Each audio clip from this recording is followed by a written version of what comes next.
Olina by'oyagala okumanya naye okyajjuzza gwe by'omanyi mu mutwe gwo bikyajjudde. Owulira wandiyagadde okubaako by'oyongera ku by'omanyi naye era still okyabirivingira mu by'omanyi nti bye bituufu. Ekibuuzo kiri nti by'oyagala okumanya ogenda kubissaawa? Kikubyemu nga giraasi y'amazzi ejjudde, nga olina glasses bbiri, emu ejjudde n'endala ejjudde, kyokka nga wandyagadde amazzi agamu agali mu giraasi emu ogasse mu ndala.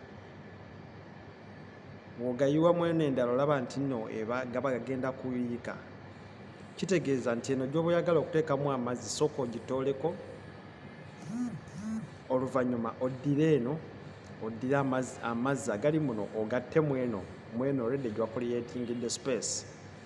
Kati ne mu kumanya bwe kutyo we kuli. Osooka n'oteeka by'omanyi emabbali,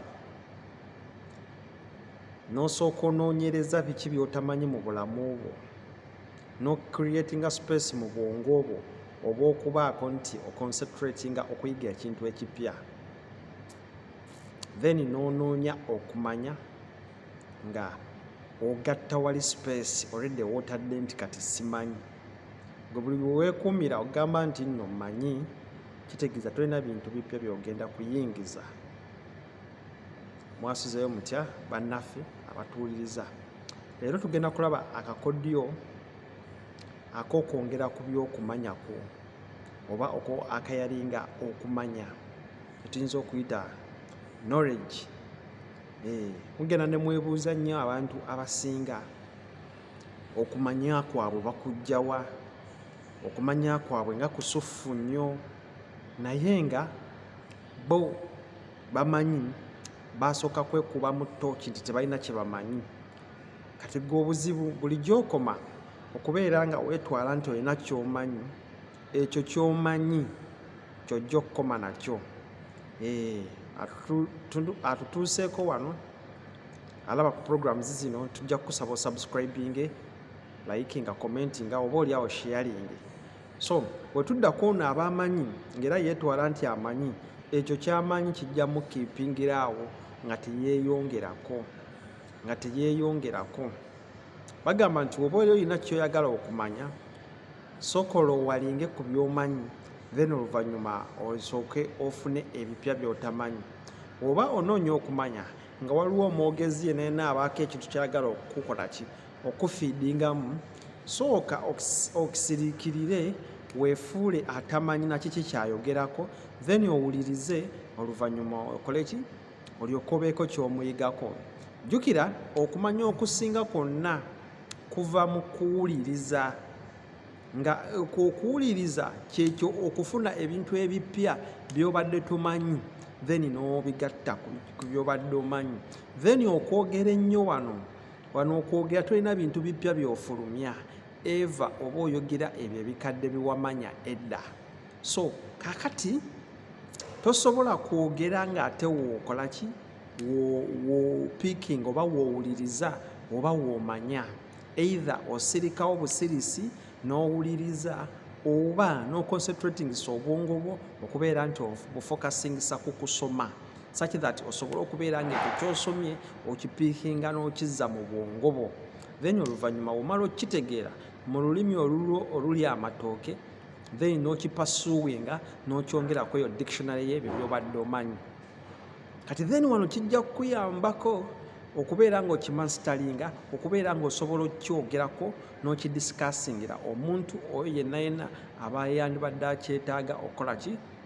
Okikombayininga ku ebyo by'abadde tamanyi, ye n'akikonsiivinganga information gy'awuliriza obuuliriza ng'amanya. Nabagamba nti twatandise senior class, kati tugenda computingira ddala information tugijje mu ebyo by'obadde omanyi bino ebya junior, bino ebya master, then tutandika ogiteekera ddala ku high level eya senior class. Gwe byonna bye twogera wano biba nga bikususeeko entegeera. Waliyo class zaffe ez'aba junior ziri ku WhatsApp group team Deep Mind twala tugende, zetuyinza okubeera nga tugenda ne tuddeyo ne tuwuliziganya oba okutemaatema ku biki ebiba bidiscussingiddwako wano mu video nga tobitegedde. So ogwo mukisa weeguli twagubateerawo, twabagulirawo junior oba opportunities ezo mwe muyinza okubeera nga onoonya oyongera mu kumanyako oba okudipeninga ekyo ky'oba owulidde wano mu Kim videos nga tokitegedde bulungi. So groups ziri open, osobola okujja n'ogijoyiningako. So katwe tukomawo wano mu kakodyo k'okumanya, bagamba nti beesiimye abo abasoma ennyo nga banoonya okwongera ku ebyo bye bamanyi ate ne basooka basalawo babibuulire eggwanga. Wabula okubonaabona kuli eri abo abaakyawa okusoma oba okwongerako okumanya kwabwe ne beesunga okuyingira ensi eno nga balowooza bye baafuna binaabamazaako. Ebyo bigambo byawandiikibwa mu bitabo ebitukuvu, si yenze abyogera nga nze, wabula nnyina wembikootinze. So kati kitegeeza nti gwe buli wamala okusoma Makerere n'okuloozinga chapter nti nkooye okusoma sidda mu bitabo, kitegeeza okumanyako kukomyawo. Kakati then kiki oba ky'oba weesunga kyemba sitegedde. Jjukira twagamba nti omuntu anaategeera ensi eno ye muntu ayongera ng'ayooyoota ayonta okubeera nga yeeyongera okumanya. Abagagga be mulaba basinze obungi okumanya basoma ebitabo. Jjukira okusoma, jjukira tekuli ku kusoma kwokka kubeera mu class kye muyinza okuyita formal education. Okusoma kuliko n'okubeera ng'olabira ku abo abakikoze, era abo abakikoze engeri gye bakinnyonnyolamu y'engeri yokka gy'oyinza okipasuwinga n'okissa mu knowledge yo. Kati gwe olabirako oyo akikoze kyokka ng'okakasa nti akusingako ate n'otamuwa birowoozo byo, gwe ne weefuula amanyi, kitegeeza skills zonna z'agenda okukuyigiriza tojja ziconceivinga, kubanga jjukira wali wabadde weefuula nti omanyi kyokka ng'ate onoonya kuyigira ku oyo. So in other words, osooka n'oteeka by'omanyi emabbali then oluvannyuma n'obimuyigirako. So abagagga beebo balabira ku abo abakoze ebyannaggwano, nabo ne bagezaako bipasuwinga ne basobola obissa mu bulamu bwabwe obw'ensi osobola okubeera nga naawe obifuna. So basomera ddala ebitabo, bawuliriza ddala ba philosophy, batunula mu mpapulo ez'amawulire, babeera eva bali mu kukola research, basoma, bakola buli kimu ekyokusobola okubeera nga bongera ku kye baayiga. Ekibuuzo kiri nti gwandaba olwaleero eddakiika eno, kipya ki ky'oyongera ku kumanyako buli lukedde? Kipya ki eggulo kyewayize ky'oyinza okugamba nti kino mbadde sikimanyi? Kipya ki kyewayiga wiiki ewedde ky'oyinza okugamba nti kuno mbadde sikimanyi? Oba otambuliraawo eva namala wamala okakasa yegwe wasembayo, yegwe watikkira bakasoma abaasoma ebitabo byabwe. Lwaki wetwalira mu mbeera eyo nti nze namala songerako bwe bakuyita mediocrity then nga oluvannyuma onyiiga? Kubanga olimitinze opportunities zo. Okusoma kungi kuli kweno ne channel gy'ondabirako eno ya YouTube channel. Okusoma kungi kuli mu bitabo ebya Google, kuli mu search engine machines ezo ziri ku social media yo, such that nga gwe buli woobeera buli kantu konna akakuscratching omutwe nga wetaaga okukamanya kanoonyerezeeko. Research, kozesa essimu ye kuli mu ngalo, noonya. Mr. Google waali okukuyamba, Amazon webs weziri okuyamba.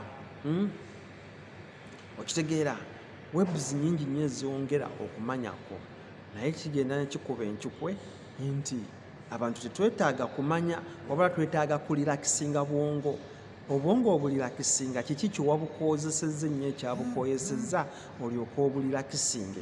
So bagamba nti beesiimye abanoonya okumanya newe kuba kuli China, eyo aya namba mu kitabo ekitukuvu Quran, nti era nti munoonye okumanya newe kuba kuli China musooke mu ku embracing. Ne wano tugenda ne tulaba nga tetusobola ku embracinga kumanya kwaffe. Tuli awo just abaana tubagulira zi material wealth ze tutaasobola kwefunira, instead of oba providinga n'ebyo ebibaleetera okumanya, such that babeere nga bakola research, okubakolera zi libraries, okubeera nga banoonya okusomamu obwo obutabo oba okubagulira gadgets zino eziriko ez'obaana baliwo simu kompyuta such that babeere nga osobola obayigiriza okubeera nga basobola okukola ki okunoonyereza oba okumanya mu mbeera eyo oba endala oba kitegeerekese. Tubeera wano nga eva tetulina kapya kyokka ate akapya tunoonya tukabuuza nga buli g'osanze omubuuza kapyaki ne kafuuka kapyaki. Ekibuuzo kiri nti gwe akapyako waakeebuuzizza nti oba kapyaki kennyinawo such that osobola okukola more research about it, oba eva gwe osanga busanzi muntu n'omubuuza kapyaki. Akapyako nga tunaba kukabuuza muntu sooka okeebuuze nti kapyaki kennyongedde ku bulamu bwange oba kapyaki kennyongedde mu kumanya kwange. So okusoma yekyasinzeeyo okuba ekisumuluzo ekya success oba eky'obuwanguzi. Okusoma kwe kukyasinze okuba ekisumuluzo eky'obuwanguzi. Oyo yenna asomye oba anoonyezza okumanya yakyasinzeyo okuba kabaka mu nsi eno kubanga ebintu byonna tetubimanyi. Eva tunoonya binoonye okubimanya. Mu buli field yonna gy'ogendamu eva onoonya okumanya mu ekyo ekintu osobola okubeera nga okitegeera bulungi. Ky'oyinza okukola okuyita research, ky'oyinza okuyita orientation kuba kumanya. So kati gwe tojja kuzaalibwa onnimbe nti buli kimu okimanyi era buli wootuuka wonna ensi bagidizayininga nti buli kimu tojja kikonsiivinga kissa mu mutwe gwo okujjako kifunira obudde obwo n'otandika okukimanya. Ekibuuzo kiri nti generally gwe biki by'omanyi ebikubeezaawo? Ebyo by'omanyi wali obigenzeko into details obimanya oba tobimanyiddeeko ddala buli kimu kye bakubuuza ogamba bugambi angaazi. So noonya okumanya ojja kufuuka ow'emirembe mu bulamu bwo. Nsigadde nze Kim Hakims netusinkane mukadda ku lutimbe. Mwebale kubeera bagoberezi bange balungi, mwebale ku commentinga ku waka wange gwenkola, mwebale ku upgradinga kumanya kwammwe tubeere nga tutambulira ku peesi y'emu. Ate mwebale kujja ku consultinga Kim Hakims consultation department okubeera nga mugiwa emirimu, okubeera nga mugiconsultinga, mugibuuza akana kano n'akataano okubeera nga at least eyongera ku mmanya yammwe. Nsigadde nze Kim Hakims. Gwe wenna atannaba kusubscribinga nkukubiriza subscribe bambi. Ka subscription yako kakulu nnyo okitegeera, ka like yako ekigalo ekyo n'okikonamu kikulu nnyo. So tukukubiriza okubeera nga osubscribinga information gy'ofunye wano obeera nga ekukoledde olunaku obeere nga ate for sure osobola ogisharinga ogiwa omulala omugambe nti okumanya kitundutundu ku bulamu bwe. Omuntu eyeebalamye okumanya bamulyangako ebya savata complaining. So tunoonye okumanya newe tuba tuli luddawa, tunoonye okumanya ne tunaba tunaakusanga China. Kati ndowooza olwaleero olaba nga yeyo ensi y'emu ereebeesezza Abamerika kubanga bo balowooza nti nno yeeyo wala, kumbe ng'ate bo abali eyo balina okumanya okw'enjawulo. Oba olaba kati ne wano e Uganda bazze batandise n'okukola kino okutuddiza n'okuwamba properties zaffe ez'eggwanga. Kitegeera bo baakibala nti bwe banaayita eno waffe mu Africa ne batandika okubeera nga bawamba ensi zino, batandisa oziwa amagoba oba batandisa oziwa loans zitasobola kusasula, ne batandika okuwamba territories zaffe eno nga be batutegeerera. Oba oli awo banaakompitinga ku kya super power. Kumanya na kuvuga bintu kwe kuli awo kuyinza okufuula super power. Kati ffe tusabe nnyo tufune we tunaalandinganga, otherwise otuusa okukwata mu nsawo yo okutuuka okulandinga ng'odde ewaka. Anti landing ground baagiwambye baagitutte, so gakyayindayinda amawulire gagenda mu maaso bagiwangula, entebe bagizza oba tebagizza. Otherwise kyokka tutunuulire gavumenti yaffe tulabe oba yasobola okununula national property ey'eggwanga ereme giwa basajja abo kuba aba amagezi mangi, basajja amalina amagezi mangi.